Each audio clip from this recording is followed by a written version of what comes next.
guys. It's great to think that in less than a week the series will be over. Check out our shiny new introduction because Team Awesome is back, y'all. And into the end of the podcast for a very special guest appearance, but until then, let's talk about What's a Handmaiden. Directed by Philip Pignotti, written by Leanna Dindal, storyboards by Adrian Barrios, Anna Lencioni, and Kuni Tamita. We begin with Team Awesome in Old Corona, where they are testing out what is basically a bazooka that fires drops of the Amber Elixir. Varian fires it at many crudely made Cassandra dummies and destroying them with the Amber. We know that he did it before, and don't be very afraid, but we are still very proud of him for reclaiming the thing that brought him so much trauma and putting it for good use for all of the kingdom. I'm so proud of you, Varian. What a good thing. But who gave that kid a gun? I noticed, on Tumblr, in the tags, somebody, did side-by-side screen caps of, What the Hair in this episode, and being like, look how tall he is! He, barely came up to Eugene's shoulder, now he's, up to his chin. It's adorable! So, also, I'm 100% sure that Eugene's the one who made those dummies. After all, Cass had a training dummy with his face on it. He's like, this is payback, as he's painting. Rapunzel's the one who made that dummy, but even so, he knew he did it for Cass to cheer her up. Don't you want to punch my perfectly chiseled face?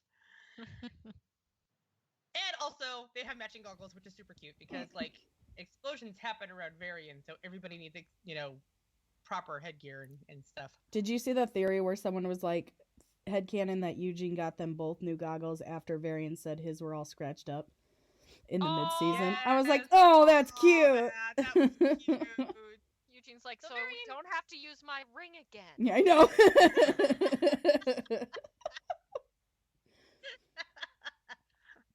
Look, my ring might be able to refract light, but it's not going to protect your eyes, so... Varian has decided to call this device Project Obsidian, and both he and Eugene are pleased with how well it's working. Just then, Rapunzel appears, asking what this project is, and the two guys quickly go into hiding the device. Varian begins to tell Rapunzel that it's a device that can destroy Cassandra, but Eugene bumps him, and he adds self-esteem to the end of the sentence. Very, very awkwardly. So convincing. It can destroy Cassandra's self-esteem. Rapunzel is peeved and tells Eugene that they are not attacking Cass. Eugene reassures her that they won't attack her outright, but as a new captain of the guard, he has a duty to protect our people from anything. The phrase "our people" so much for me. Oh my god.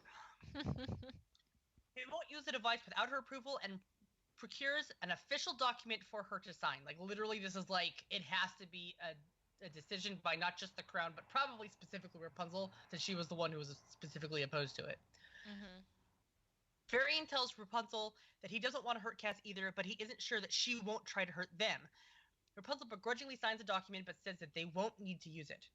We cut to Cass's tower, where she's walking around its base, super duper cheerful and happy, and breeze in her hair, and I've never seen her look this long ass time. Would you say she had the wind in her hair? The wind in her hair. I almost wrote that into the notes as I was watching, because I was like, she's walking around and the wind is blowing, and it's blowing her hair. She comes around the mirror. She comes across the mirror shard that Zontiri dropped out of the window in A Tale of Two Sisters, and pulls out the mirror. We see the same clip of Gothel giving her the music box, but when Cass puts the shard back in, we see the continuation of the clip, where Gothel calls her a pest. Furious, Cass goes to the throne room of her tower to confront Zontiri. Cass accuses her of manipulating the memory and tricking her into abandoning Rapunzel. As Cass demands to know who she is, she puts her hand on Zontiri's shoulders and sees flashes of Zontiri in her demon form, as well as the eclipse that's coming, and herself with the moonstone in her chest. It was a really cool, brief, flashing image. I really like that runic Z thing and the sigil. It's ooh, there's all this stuff. Horrified at the revelation, Cass backs away, falling to her knees. Zontiri tells her that they are more alike than she thinks, that they were both cheated out of their destinies, and that they both want the same things. But Cass doesn't want the same things, and she doesn't want Zontiri's help anymore. Just because I'm pursuing my destiny doesn't make me a bad person. You're right, it doesn't, but your actions from the beginning of the show sure do. That's really true. I was like, Cass... Hun? Yeah, so if you hadn't been a jerk to Rapunzel since the beginning, then sure, I would totally 100% agree with you at this point, but no. I'm sorry. Yeah. have not been very kind to our Sunshine Princess. No. Yeah, or just anyone. She's not really kind to anyone. Yeah. I mean, honestly, she would have loved to stay in Varderos. She'd fit right in there. Oh, yeah. Maybe she should. Cassandra flees from her tower as Antiri tells her... Cassandra... Maybe she'll go back there. Who knows? Cassandra flees from her tower as Antiri tells her that she can't run from who she is. Angered, she uses her powers to grow spikes all around her, destroying the landscape and a tree, which is like... That's super productive. A pumpkin tree is a wanted poster bearing her face, saying she's a traitor. This makes her wonder if she actually is the bad guy, and it's at this moment that she realizes that she needs to fix things, so she can return to her home and friends.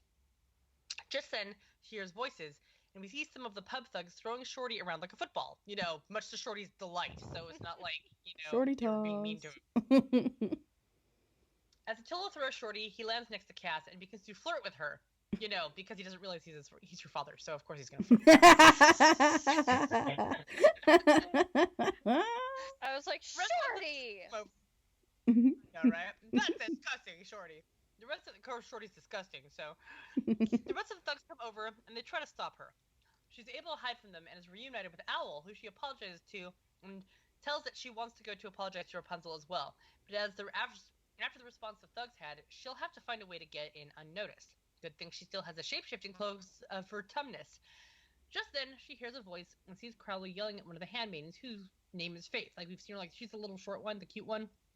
And she's been there since, the beginning of the series she was in before or after, and she finally has a name. I love how they're, last minute naming all these characters. Thank you for that. Now I really have to update the list. I'm so behind. I have a bunch of comics to add in, and I haven't added stuff in since either the end of season 2 or the beginning of season 3. I got distracted by Dark Prince Eugene. And I also work full time, so I have excuses. It's fine. That are valid. It's all fair. They're valid. Yep. I'll work on it. That's it. Faith runs away, effectively quitting, and Cass now has the perfect disguise.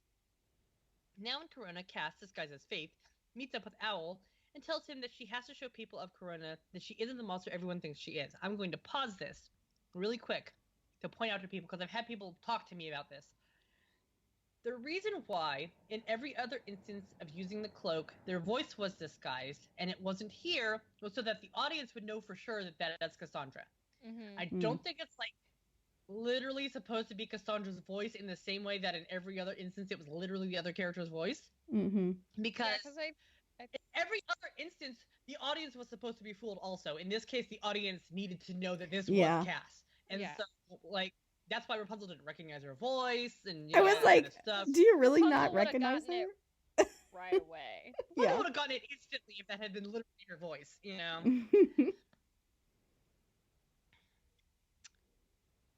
As she says this, we see a poster for the Goodwill Day play called The Triumph of Princess Rapunzel, and it depicts Cass looking like a demon.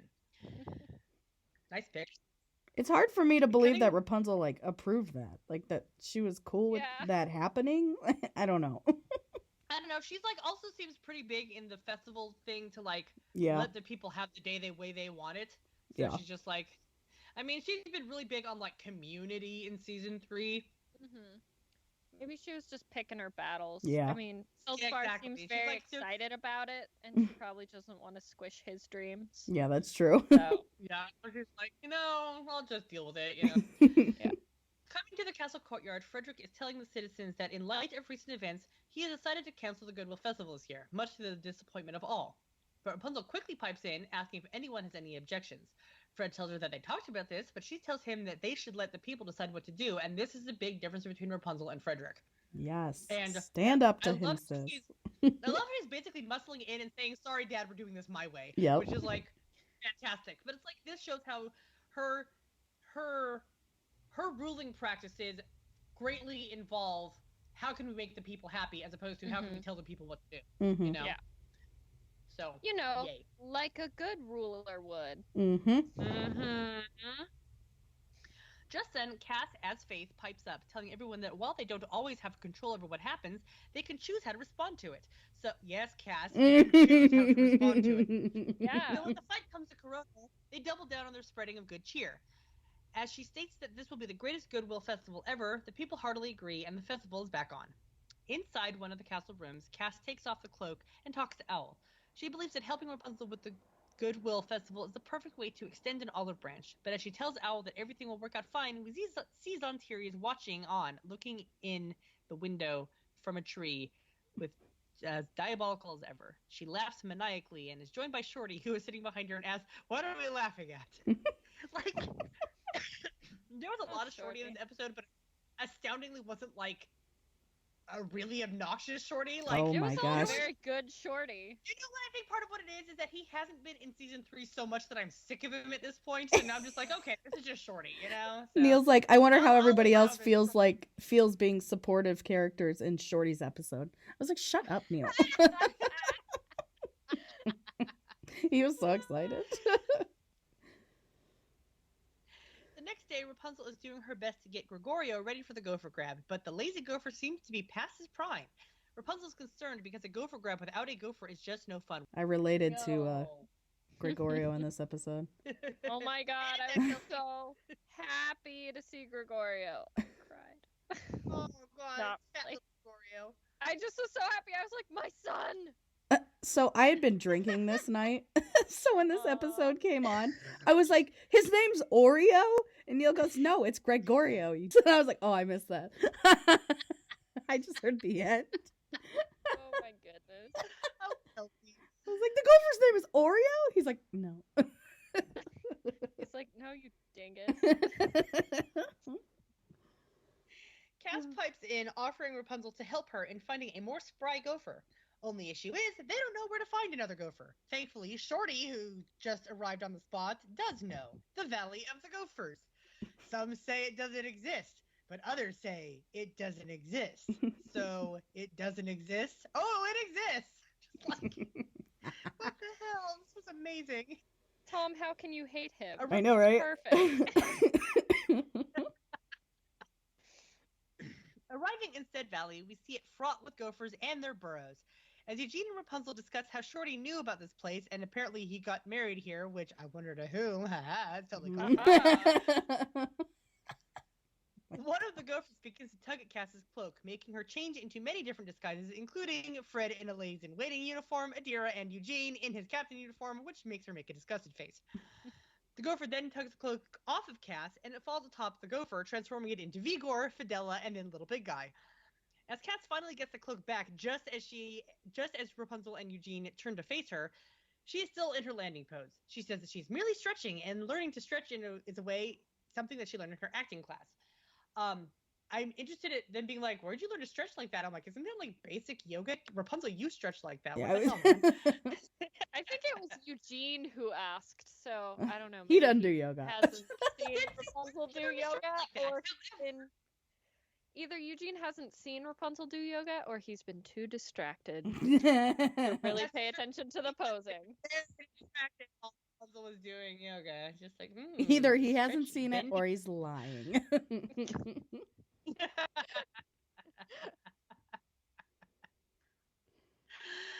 As they pursue the gopher holes, Rapunzel thanks Cass for coming up with the idea to find a new gopher, and Cass whispers to Owl that her plan is working. Suddenly, Cass spots the perfect gopher and asks Eugene if he brought the bimberries. I love how this perfect gopher had a literal target on its back. That cracked me up. But once again, Eugene has made the mistake of bringing dimberries, and they roll out of his hand before the gophers.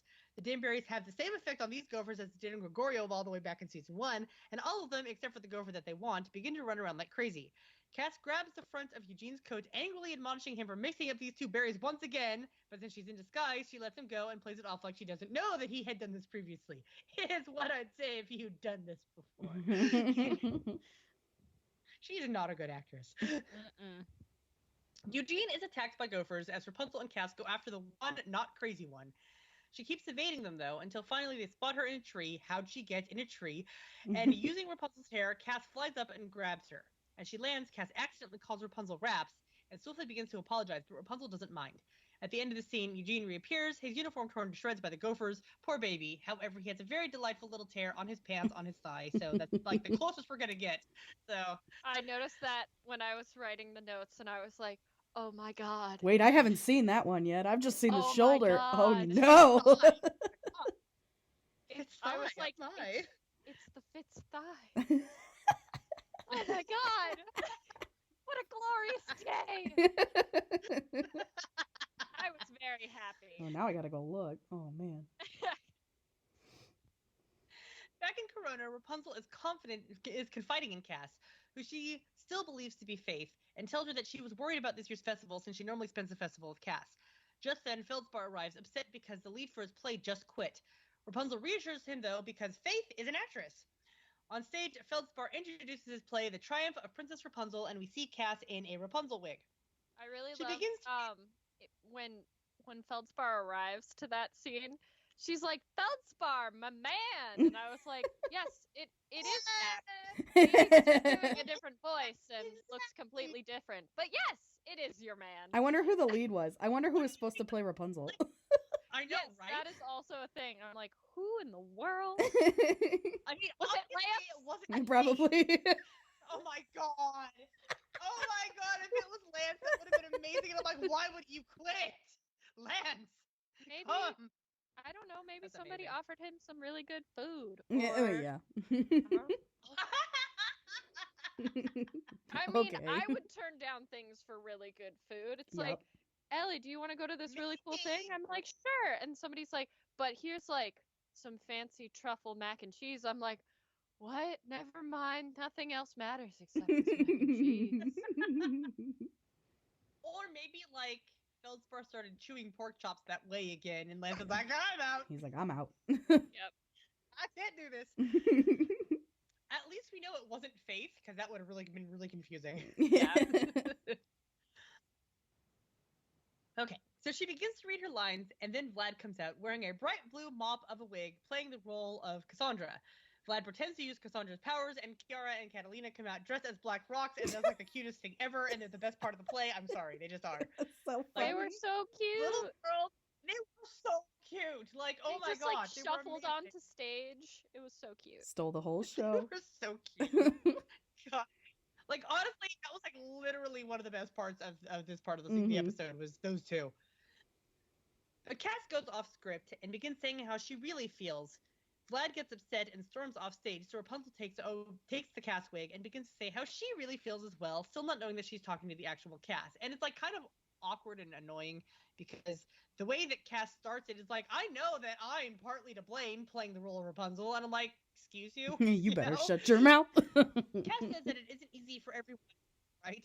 Cass says that it isn't easy for everyone to say that they are sad or hurting or even that they're sorry. And Rapunzel says that even though it may not be easy, that still doesn't mean you shouldn't do it. At this moment, Monty was like very supportively in the front row, like, and he was standing by Rapunzel before, so it's really cute. I guess they're friends now, you know? At this moment, Monty cuts in asking who the bad guy is, and both women shout, "It's complicated!" But, like, honestly, it's not complicated. The bad guy is Cassandra, and that's what he was asking. Who in the play is the bad guy? And it's Cassandra. I mean, come on, guys. Rapunzel is literally the hero of Tangled. Last time I watched that, when they said it's complicated, I was like, that's what the Tumblr tags look like. That exact argument right there. Yep. After the play, Cass hides in one of the tents and takes off her cloak, only to find Zontiri awaiting her. I noticed something here that this, like the second time or third time or whatever that I watched it, I noticed something specific. Zontiri's not just waiting there. There is a sound effect. Yeah. Zontiri appear or materialize or become uninvisible or something like that. So it's not like Zontiri is just walking around town visible where everybody can see. She is hiding. Enjoying the festival. Getting snacks. Almost to the point where, like I was saying before, about how like Eden is voicing the Faith body, that is so that the audience knows that's Cassandra. I think similarly, we can see Zontiri so that we know she's there, but like it's not like everybody can see her. Mm-hmm. Like it was kind of like it reminded me a lot of like watching a stage play where you have to like suspend your disbelief in order for things to work. You know, it's just like you cannot take things at face value in this episode. Mm-hmm. Zontiri doesn't understand why Cassandra doesn't just apologize and reminds her that she has had multiple opportunities to apologize but still hasn't done it. Cassandra is afraid that Rapunzel won't forgive her, and Zontiri tells her that she's right to be scared because of the Project Obsidian. But Cass doesn't believe that Rapunzel would authorize such a thing. Zontiri offers her a potion for when Rapunzel inevitably turns on her, but it cuts away before we see if she takes it or not.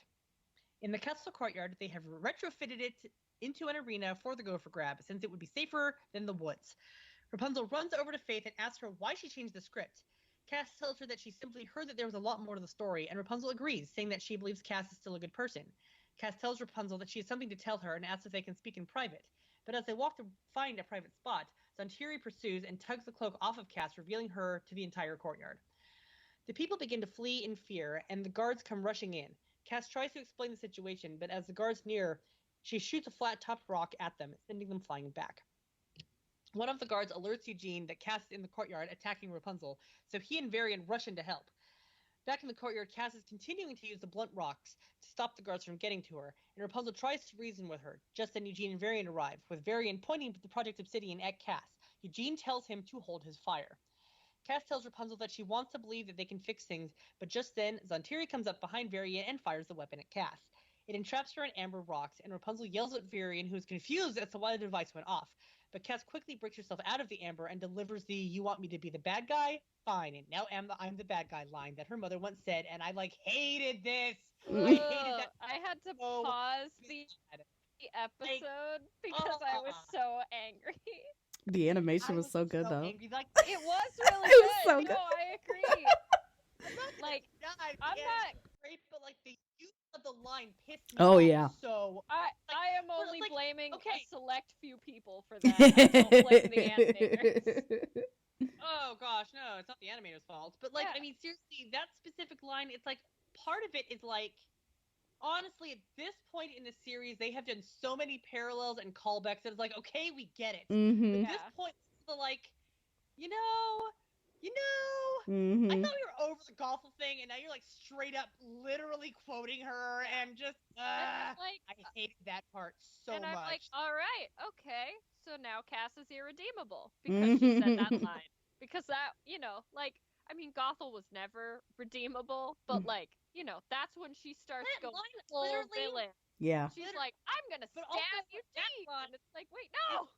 But also that line is literally straight up gaslighting, putting the blame on Rapunzel to her face. Mm-hmm. And I'm excuse me, what? Mm-hmm. So yeah, I'm not happy. Yep. Not happy. I Cass mean, throws the potion, which she did take from Zantiri, at Rapunzel, and it turns into a puff of smoke and knocks her out. Eugene and Max run in, and Eugene loads Rapunzel onto Max's back, telling him to get her as far away as possible. Excuse me. Cass begins to trap multiple guards in black rock cages. I like that she uses those, that's her default thing, is to cage people with black rocks. I don't know why, I like that it's her, signature move, I guess. Mm-hmm. Varian tries to reason with her and tells her that this is her home, but she says that it's not anymore and that it will fall today. She surrounds the courtyard in black rocks as some citizens flee, while others begin chucking random items at her, including Shorty, to try and stop her. See, Shorty was strangely lucid for Shorty in this episode. yeah. He threw a frying pan. Nigel is just evil. He did. He threw a frying pan at her. That's why he hasn't been in the episode. He's been doing some soul searching. He's been being sober-ish. Yeah. Nigel is just able to get the king and queen to safety before Cass attacks their overlook, and then she goes after Eugene, who also tries to reason with her, telling her that she was like a sister to him. But Cass is having none of this, and with the Shadow Blade now in hand, she begins to fight him. Some of the citizens try to flee to the castle, but Cass produces the mind trap, and they are cut off by Adira and Hector, who are under her control. Lance is, of course, thrilled to see Adira, but she attacks him. Why is love so fickle? But you know what, guys? Seriously, the fight between Lance and Adira is exactly what I wanted. Mhm. Literally exactly what I want. I mean, I could have, stood, a 3-part cutting back and forth between the two of them instead of just a really brief thing. But it was literally just, Lance not wanting to fight her, apologizing to her, trying to talk her out of it, and her just going on endlessly because she's under control, and that was exactly what I wanted. I was happy with that. Eugene warns Lance to be careful because they're under the control of the mind trap as Varian begins to shoot more of the amber at Cassandra. It's interesting to note that the amber can shatter the black rocks. It's interesting. Hector's animals chase the guards and citizens, and he goes after Edmund, while Lance takes on Adira. Lance tells Eugene that they need to fall back, but Eugene won't do it. Cass uses her rocks to destroy Project Obsidian, and Eugene watches as more of the guards fall to various attacks. Edmund knocks down Hector and tells Eugene that you cannot save a kingdom by being trapped inside it, which is like he had one line and that was it. That was amazing. It was so cute. I was like, Eddie! It's so true though. He's basically saying what Eugene said to him in a way to get him out of the kingdom. I was just like, but like, I'd like to note in this particular instance, I'm watching the guards running around this courtyard fighting people, and the people they were fighting were stronger than them, but they were strategizing appropriately and being as effective as they could be expected to be. In other words, under Eugene's command, they are better soldiers. Mm-hmm. So Eugene what you're is actually saying a good captain of the guard. What you're saying is Cap wasn't a good captain of the guard. Which probably means, since he raised Cassandra, that she wouldn't be any good either. Aha. See, but here's the thing, though, is that, like, now that this is the first time I'm really thinking about this, though, so this is all, the top of the head flying out of my mouth thing. But he was very old school, and it's kind of like, I don't know, how do I put this? Kind of like a boomer trying to tell millennials what to do. It's not the same mindset at all. And, oh my god, now I'm just imagining Eugene saying, okay, boomer.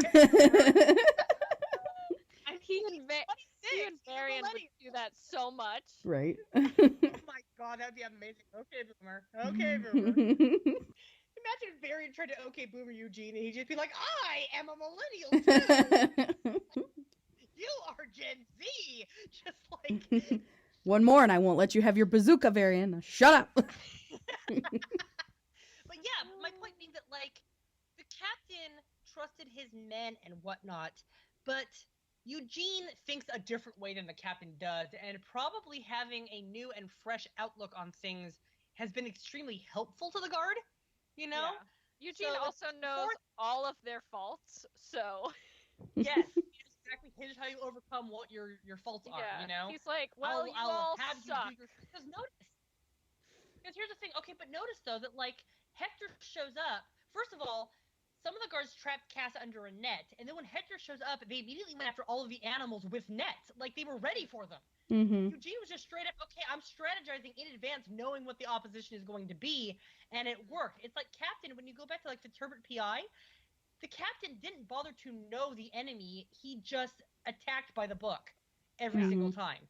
And Eugene's like, dude, that isn't the way you gotta do this. And so, like, he actually is, in that respect, a better captain of the guard. Sorry, Abby. We still love Cap. We're not saying we don't love Cap. I love Cap. But I would love for Cap to have a name so I can call him something other than Cap. Right. Yeah, it's like, okay, so Faith has a name, and Seth has a name, but Cap doesn't have a name. And he's not the captain anymore. So, and X-Cap is so awkward. So, Eugene agrees with Edmund, and he calls for a retreat at last. Cassandra tries to stop them, but they're just able to get away as it cuts to black. From Rapunzel's POV, we see Eugenie and her parents as she awakens in the Snuggly Duckling. She sits up, looking across the room to see many of Corona's citizens who seem overjoyed that she's okay. Edmund and Kieran have clearly reunited because Kieran's got his hand on Edmund's shoulder. And it's just like, it's sad that we see the reunion, but it's kind of nice to know that it happened. You know, like it was off screen, but we have the canon that they reunited. It's great. I love it. I'm still sad I didn't get to see it because it was gonna be funny. I just know it. I'm sure it was hilarious. Oh my god. God, I'm sure it was. I really hope it was like I said.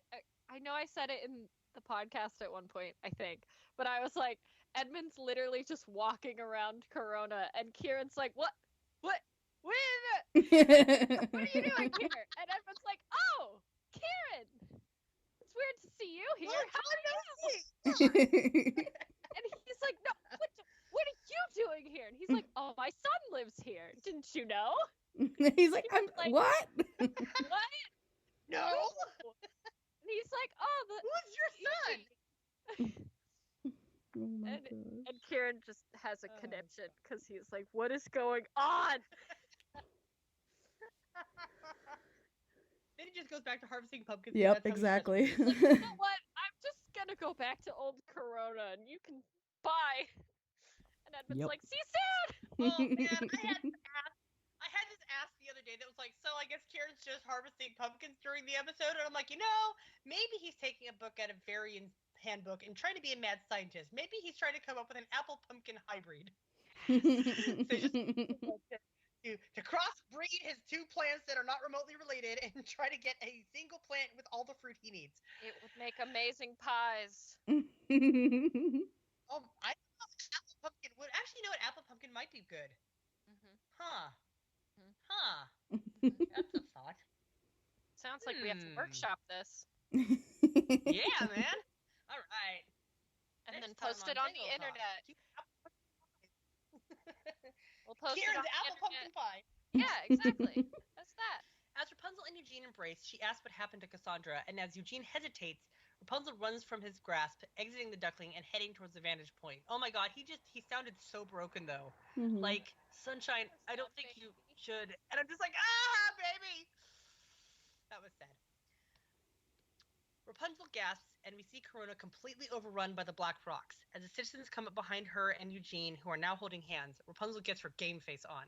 I love this and hate this at the same time for her because, like, this is literally her biggest fear.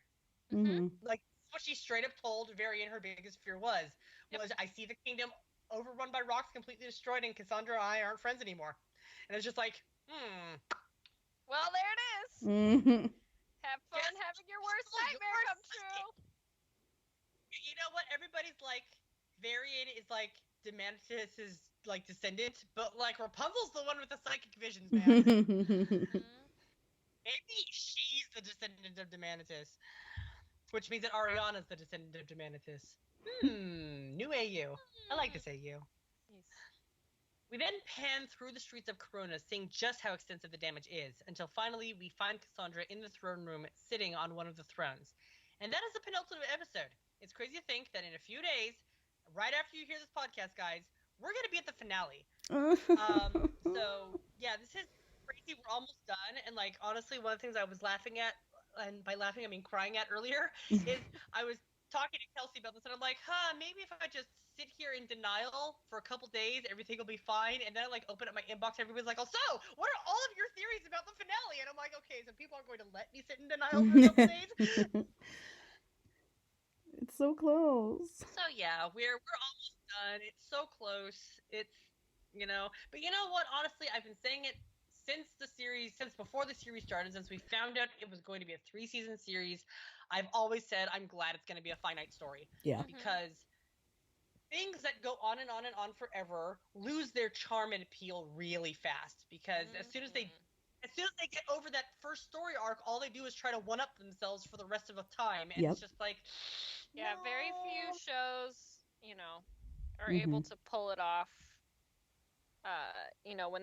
When they weren't a finite thing, or were a finite thing, but were so popular that they're like, wait, dang it, we should make more because this is stupid popular. Yeah, my favorite example of that is actually Supernatural, because I love the first 5 seasons of Supernatural, and that's how long the story was supposed to be. And then the executive producer was even like, okay, that's my story, I'm done. And they're like, oh no, we want to keep making more. And he's like, well then I'm out, because that was my story and I'm done.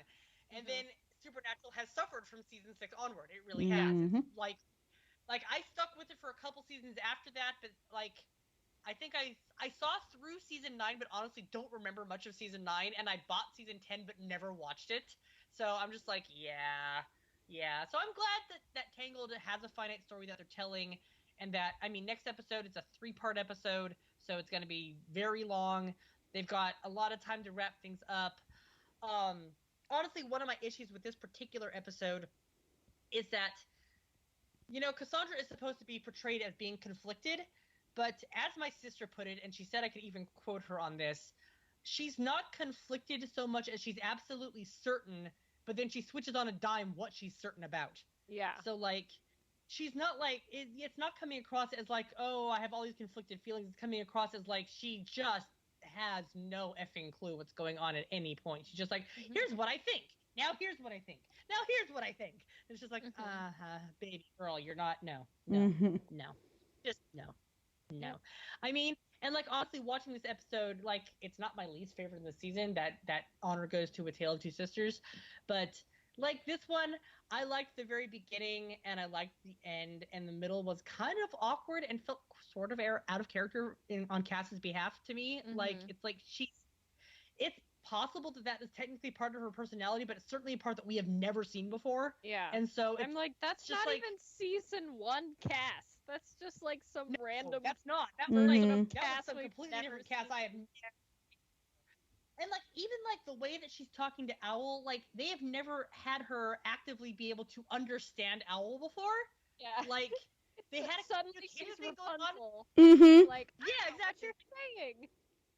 It's like she's had a communication thing with him before, but like they've never held conversations before. Mhm. And it's just like, what? This is so weird and awkward and out of character and random and weird and yeah. So like there's like stuff. I mean, and I really love the whole conversation while they're in the Gopher Valley about, you know, it's like, oh hey, yeah, Shorty said that he got married here, and you know, it's a nice place. Not that I'm saying I'd want to get married here. Oh well, you know, Vardaris is a nice place. Yeah, I don't want to get married to Vardaris either. I mean, especially if it's not you to Stallion. Yeah, me marrying Stallion is a bad idea anywhere. It's just like their background conversation while Cassandra was transforming was awesome. I can't love that believe I conversation. missed it. I was like, haha, look, she's turning into everybody. And then Your first name was Oreo. Clearly, you were too drunk to I pay know, attention but to New Dream. but then Eugene was like, Stallion and I get married. I was like, I'm sorry, what did I just miss? I said, we gotta roll this back. Hold on. Back up. It was I need to hear that funny. from you. Yeah, I love that part, and like the animation is just as beautiful it has been the entire season. Like season 3, the animation has been beautiful across the board. Like Rapunzel's face during the play was just stunning. Like I was like, wow, she's so pretty the whole time. And just yeah. So like I mean there's stuff to talk about that I did enjoy in this episode. Honestly, Cassandra enjoying her little morning stroll before she found the mirror was like, you're awfully chipper. Why are you so chipper? She's like, it's a good day to be a bad guy. The entire season, and now she's so did she and Rapunzel somehow like get, you know, switch some personality stuff when they were in Gothel's cave? Is that what the green Eve stuff was? I don't know. Not a real theory. I'm just like, why is Cass acting like Rapunzel? It doesn't make any sense.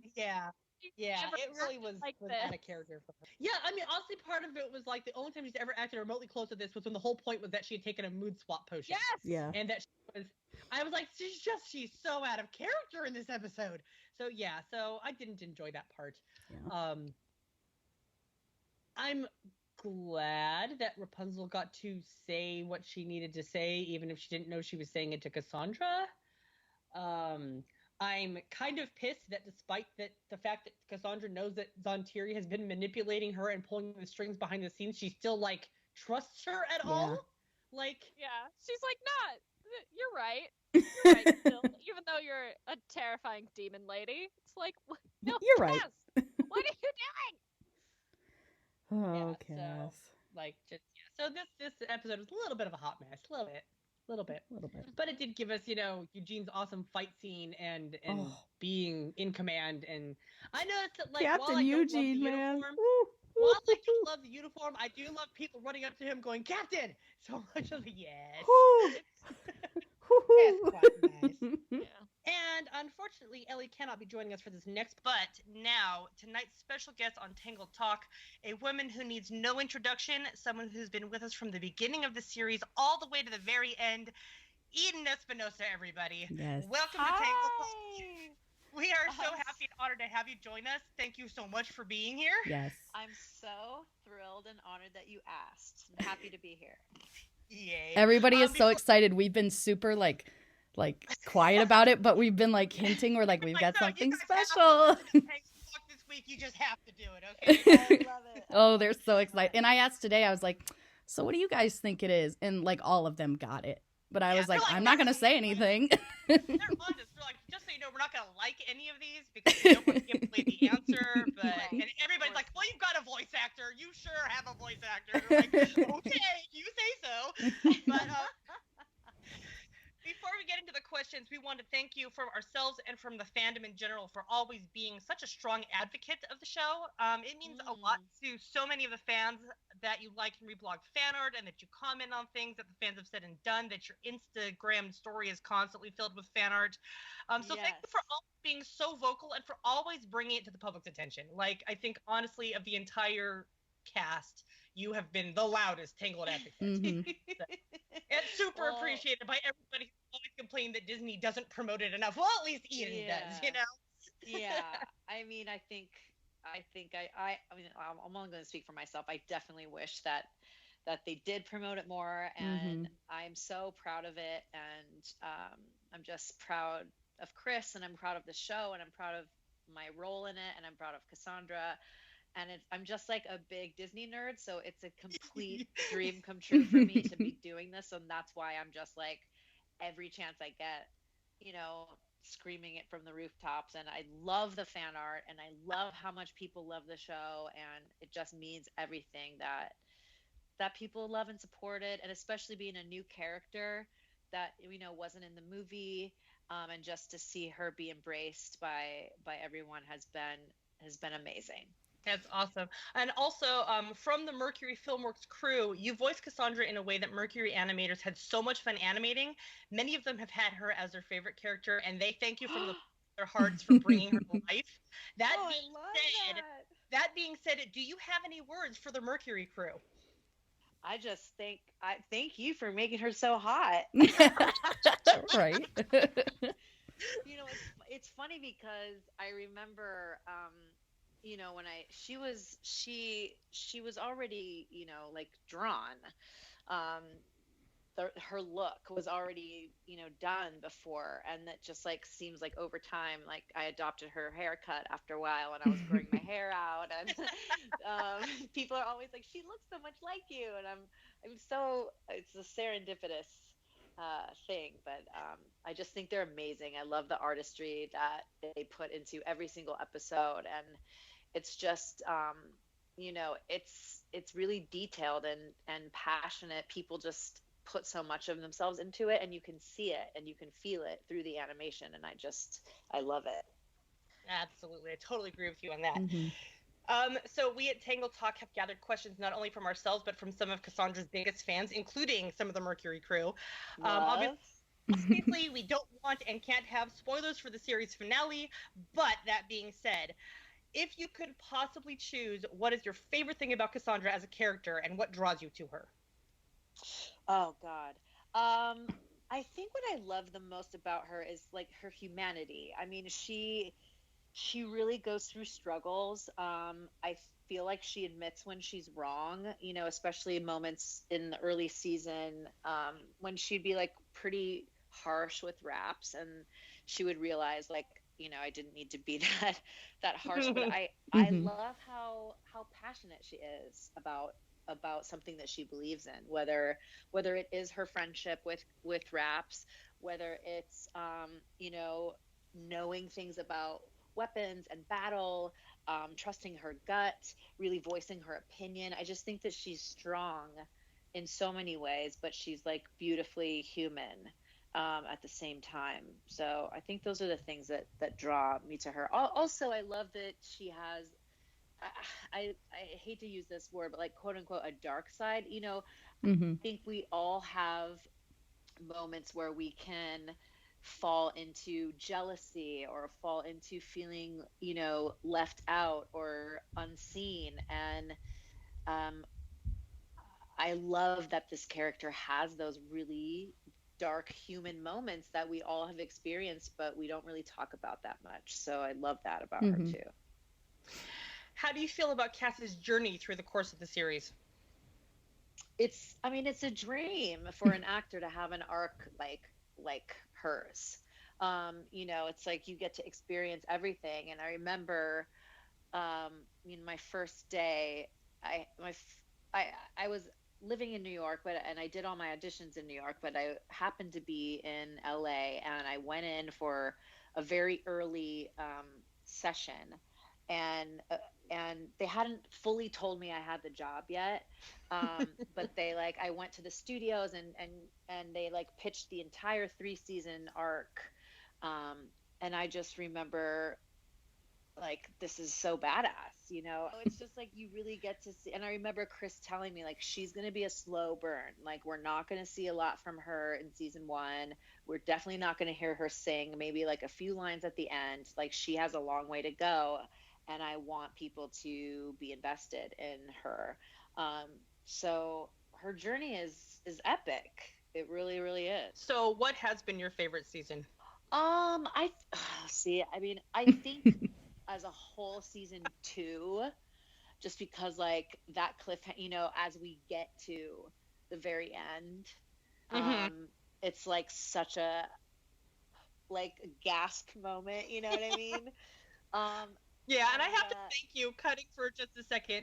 I want to honestly thank you for your message to the Tangled fandom after the Destinies Collide aired, and you're freaking out and losing our minds, and you're like, everything will be fine, it's fine, take a deep breath. I know. That was fantastic, and I really appreciate. I think everybody needed to hear that at that moment. Yeah.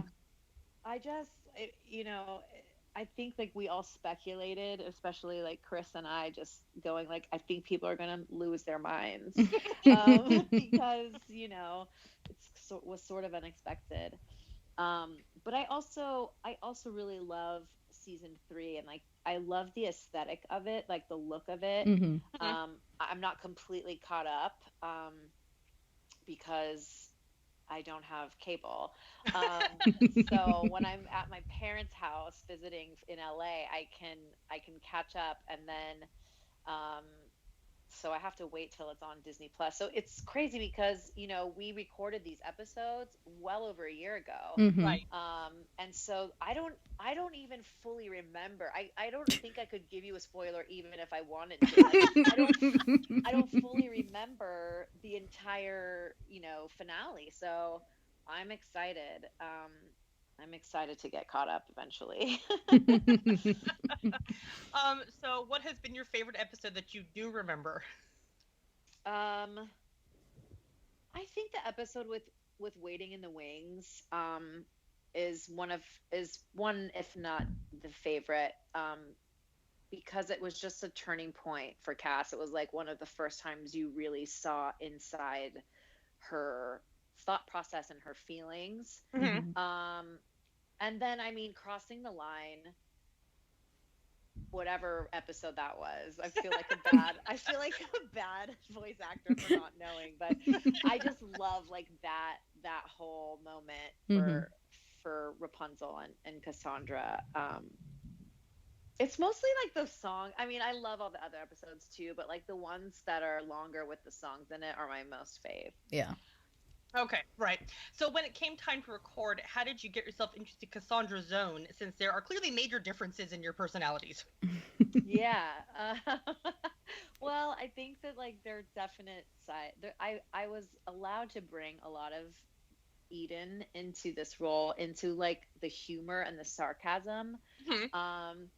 But what's funny is I auditioned, and they didn't tell me what it was for. It was called Project T, and the scene was with a character named Rebecca, and I don't even remember what they said my character's name was. Like, so I didn't have any idea what this was. And all they said was my character was, you know, tough, you know, young. They described her, and so I pitched my voice up a little higher than it naturally is, and I got a call back, and they said, you know, we're just a little concerned that you sound too similar to our leading lady, but we want to call you in and work with you in the booth. And so we did, and it was Chris and Mary in LA, and I was in New York. And they played me a clip. They're like, we want to play you just like a little soundbite of our leading lady, just so you can hear what we're talking about. And they played it, and I was clearly Mandy Moore. Like, I knew her voice. And I was like, that's Mandy Moore. I'm still not even thinking that it's anything to do with Tangled. Like, why would I think that? Like, I don't know. So I just remember like saying, why don't I just try it in my normal speaking voice? And they were like, yes, that's exactly right. And even there were times that Chris would have to tell me, or Mary would have to tell me, like, pitch it down like a little bit more. Um, but it's the first voiceover gig I've had where I was like as myself, just speaking as me. Mm-hmm. But it's just so much fun. She has so much sass and so much wit, and it's fun. It's fun to play that 100%. What were your hardest lines to record, whether technically or emotionally? I would say a lot of the lines in season 3, because we wanted to be really careful once she made that turn. Mm-hmm. We wanted to be very sensitive and careful and not make her evil. Mm-hmm. You know what I mean? So there were times there were moments in that season that I remember just being very tedious, because it was like either too evil or too bitchy or too, you know what I mean? And so but I appreciate that line that they wanted to ride, of just, so that people didn't completely write her off, Mm-hmm. So I'd say those kind of lines were the hardest emotionally for me. Do you have a favorite line that Cass says? Oh, jeez. We're putting you on the spot tonight. I know, but I love it.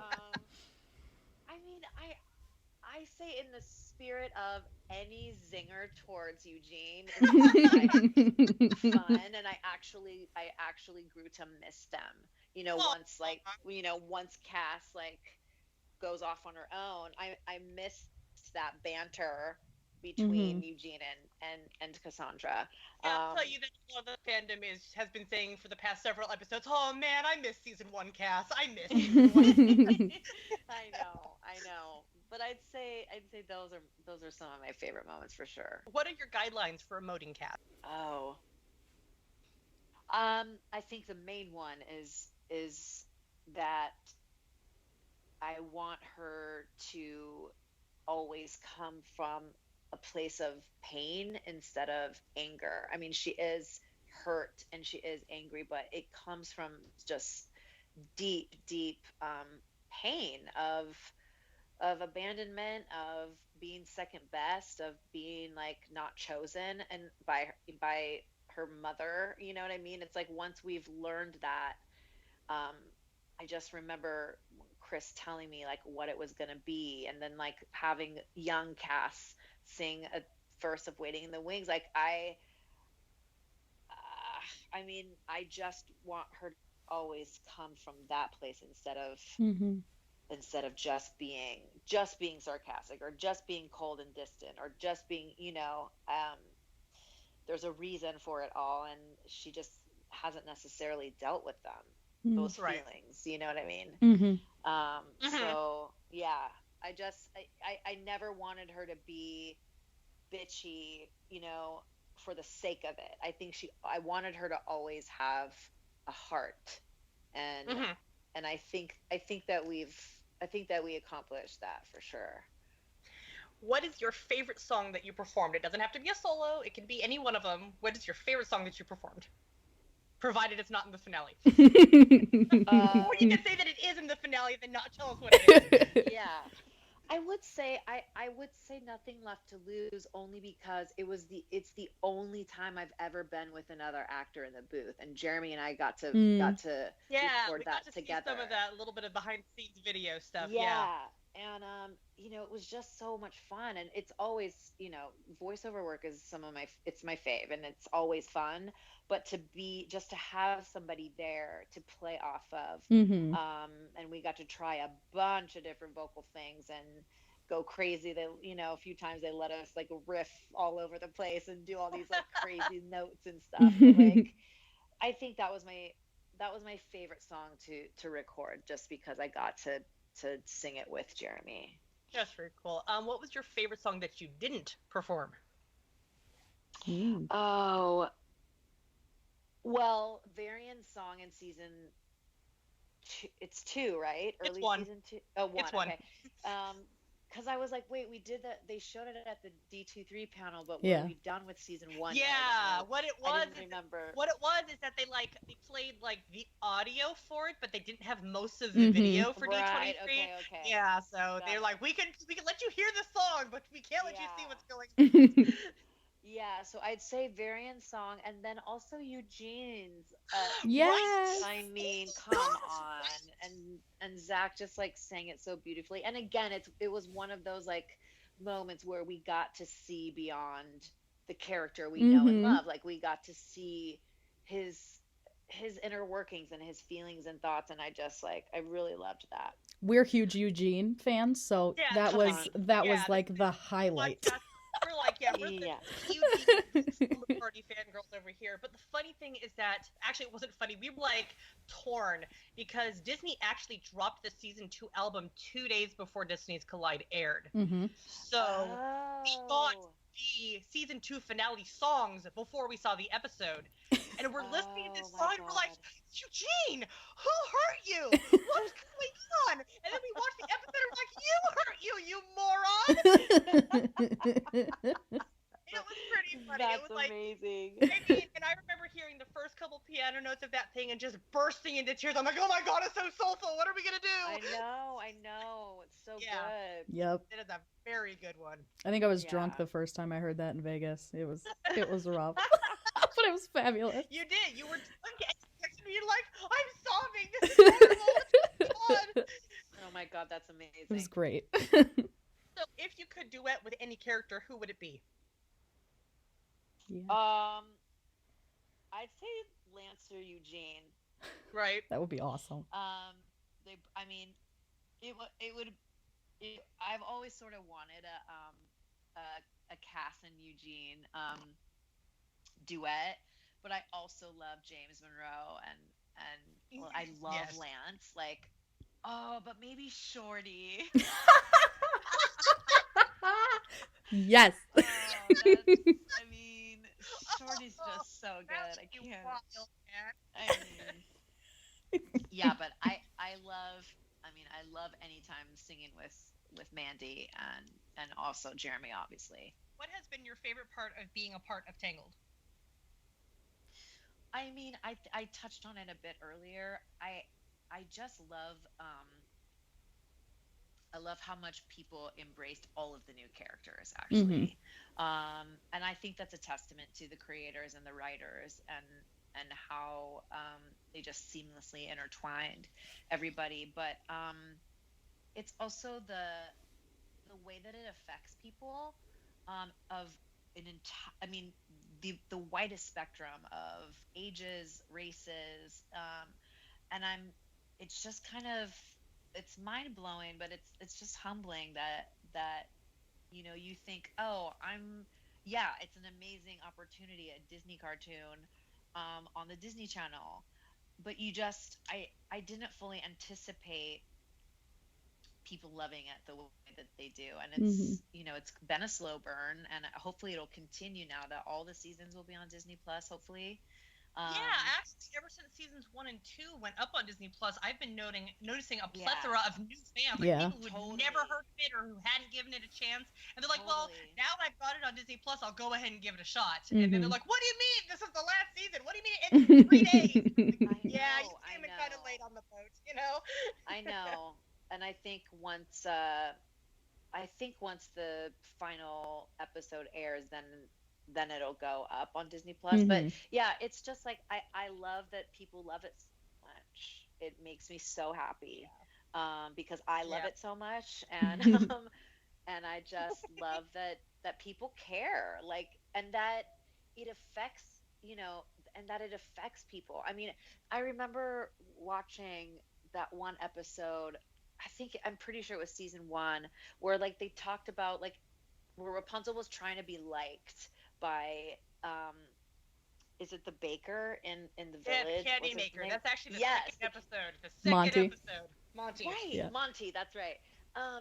when they talk about like it's okay to not be liked by everybody, and I was just going, "Oh my god, I needed to hear this." Right. Like you're talking about the age ranges. I'm almost 40. I'm gonna be 40 in May, and this show is. I'm like, oh my god, these are like really good, top-notch lessons that adults need to learn. Also, Absolutely. And I mean, so all of those things is what I love.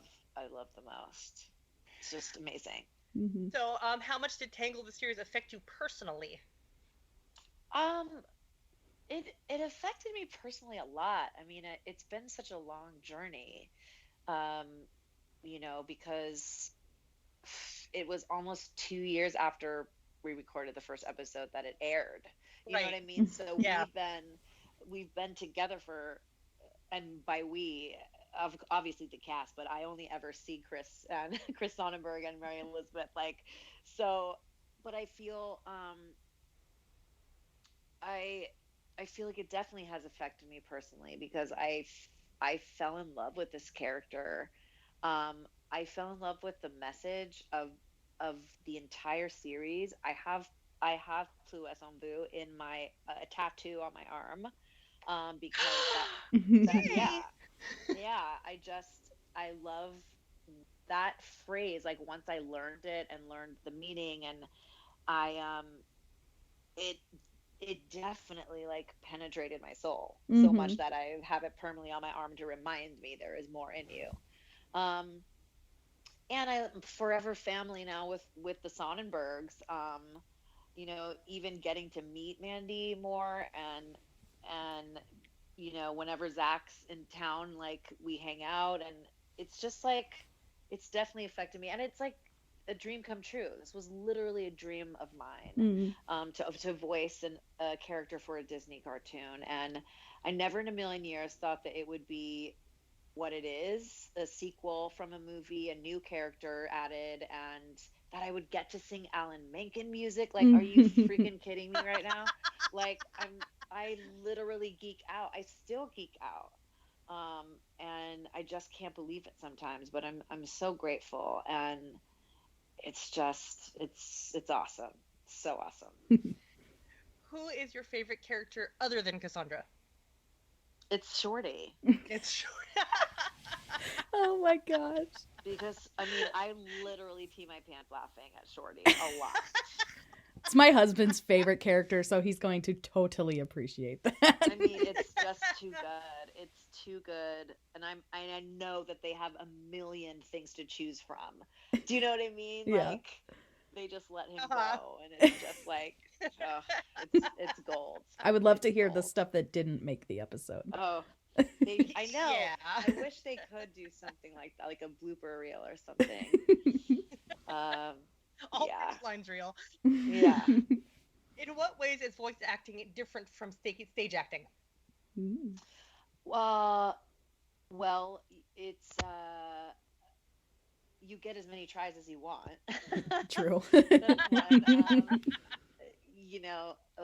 But it's what's cool about it is it is a challenge, and it is an art form. And I have appreciated getting to know the art form and getting better, because there are things that you'll say that you think are coming across, but you need your voice to tell that story because you don't have your face. So there are times when a certain one line would take a long time because you just couldn't, it just wasn't coming across enough in the emotion.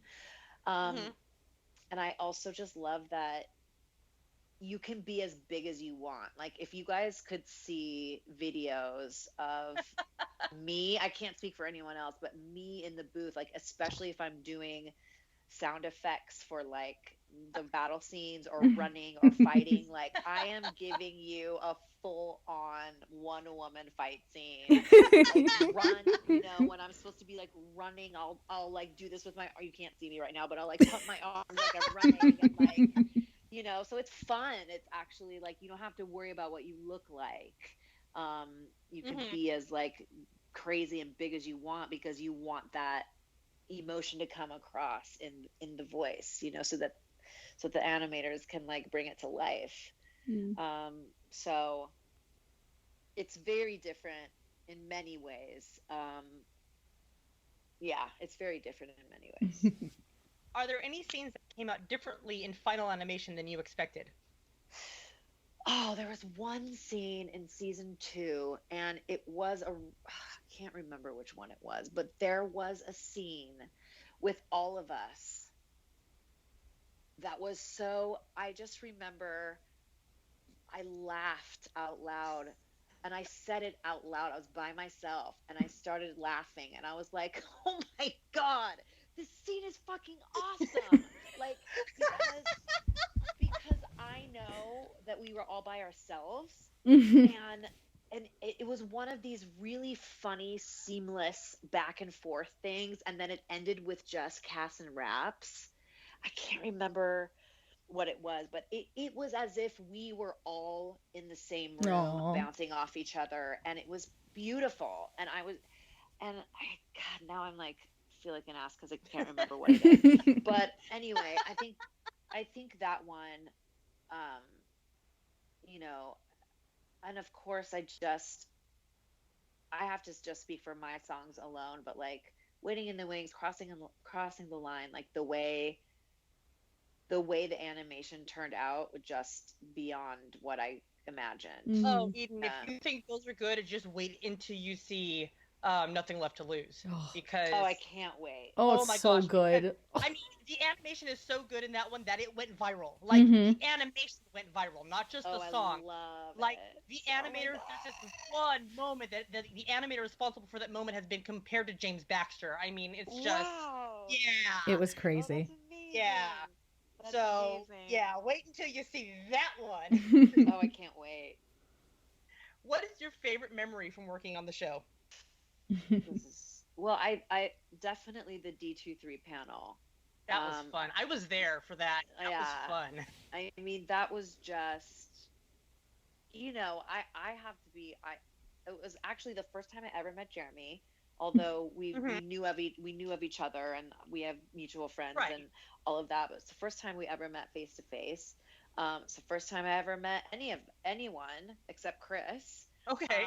And I geeked out at like Zach Levi and Mandy Moore. Like, they're freaking like, I've loved Mandy Moore since I was a kid, obviously. I'm missing you. Like, yeah. Like the whole thing, all of her movies.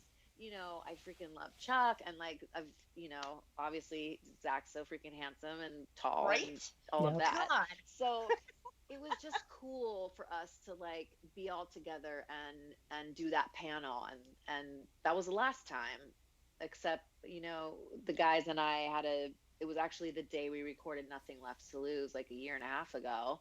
We all had dinner here in New York, and Zach and I went and saw Jeremy in his play, and so I think that memory for sure. But I also, the first time that like they sat me in a room and told me, like literally went through the entire 3 seasons, and then getting to the turn, and I remember the sketch of like seeing Cassandra's hand grabbing the moonstone, and I was and Chris is acting out everything and telling me everything, and I'm going like, oh, like no way, so that, and I think the first time like just recording Waiting in the Wings, it was super emotional for me because I was just beside myself as to what I was getting to do. And so those 3 things, and I mean my last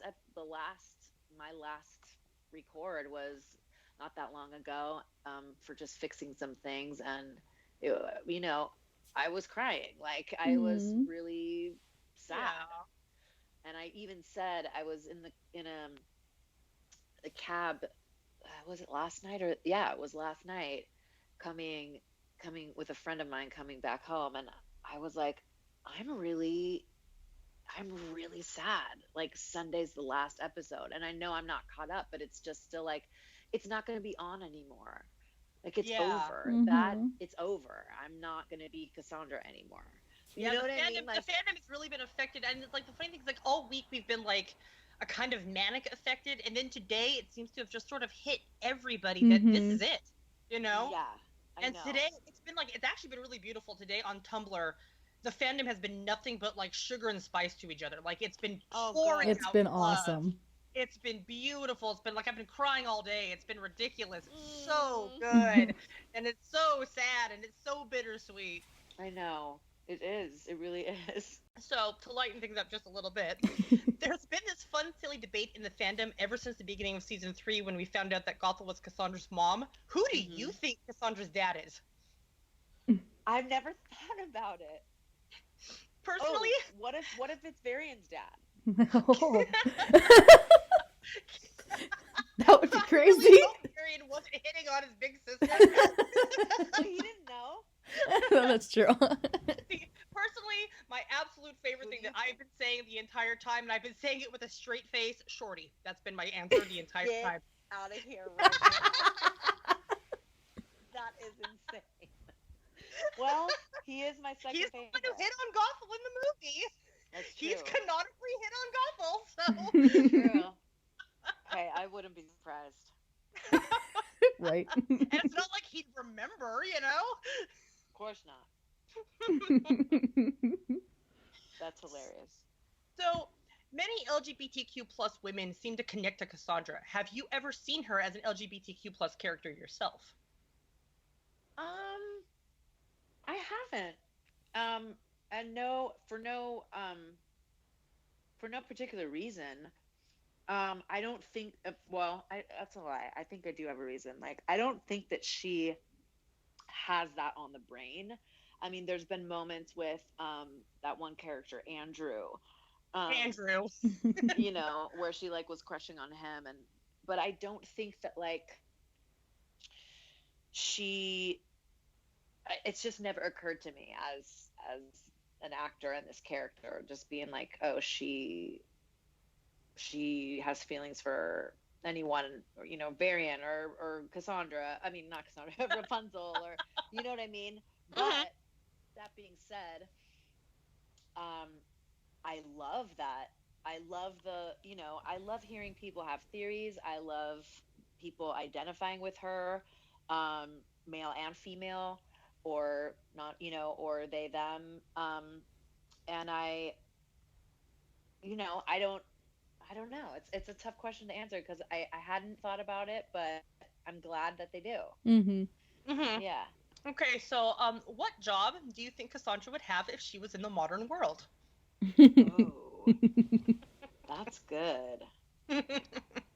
I mean, what's that show on E that, like, she might be one of those wrestlers, those female wrestlers.